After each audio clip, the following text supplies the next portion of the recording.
Hello and welcome to yet another episode of the Day in Film MiniCast.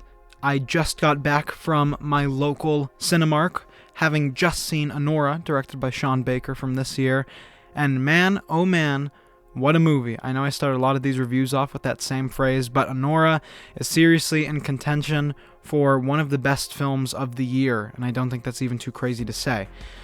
Now, if you're like me or my parents, you kind of forgot or just didn't know that Anora was coming out either so soon or right now or at all.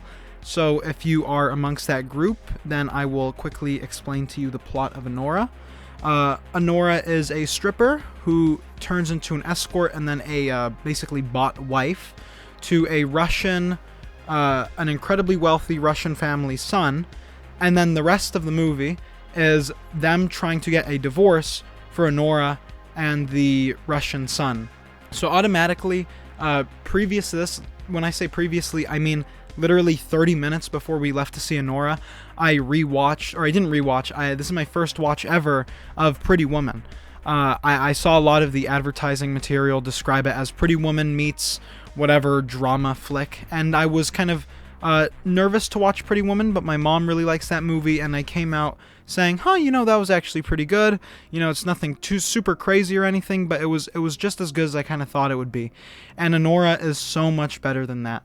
To start, I think Sean Baker was the perfect director and the only director who could really pull a story like this off. The only other Sean Baker movie I've seen is The Florida Project, which I want to say is a 2017 A24 film following a young girl. And even though that movie is a lot less timeline moving, that movie's a lot looser and more flowing around the kind of inconsequential here and floaty there. This movie is definitely a lot completely story focused. It goes down the railroad just like you'd kind of think a story would go, and I was afraid when I heard about that it wouldn't fit Sean Baker's style well, and I know I'm saying that with pretty much no experience in his filmography, but it just had me a little nervous. But it turns out Sean Baker does this really well. He uses the time in this movie really well to make it almost feel just like The Florida Project, where things are just kind of happening and it doesn't really matter, but it still kind of matters, if that makes any sense.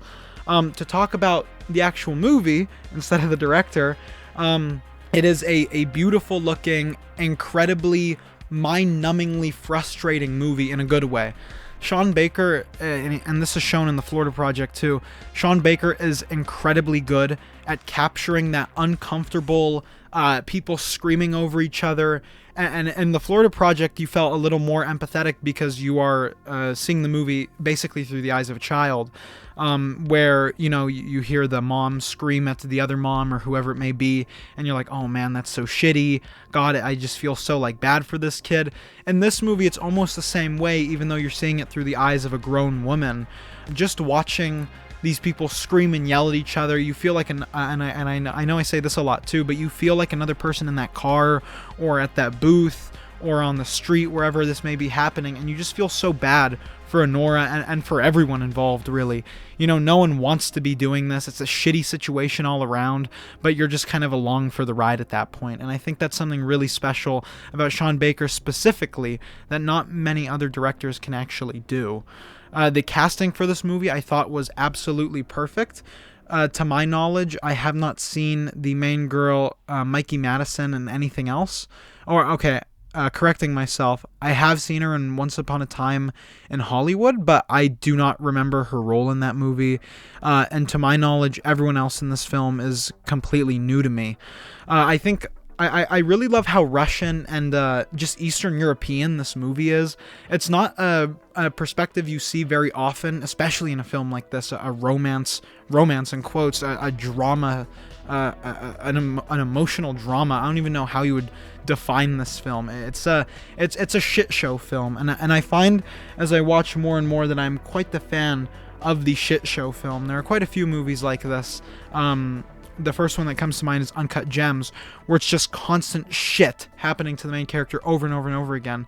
And that's something else that's really great about Anora, because to my knowledge, or at least from the trailers anyway, or at least the one that I saw, I try not to watch trailers before my movie, this movie seemed very focused the first 30 minutes of this movie are pretty much all I knew about it. I went in almost completely blind.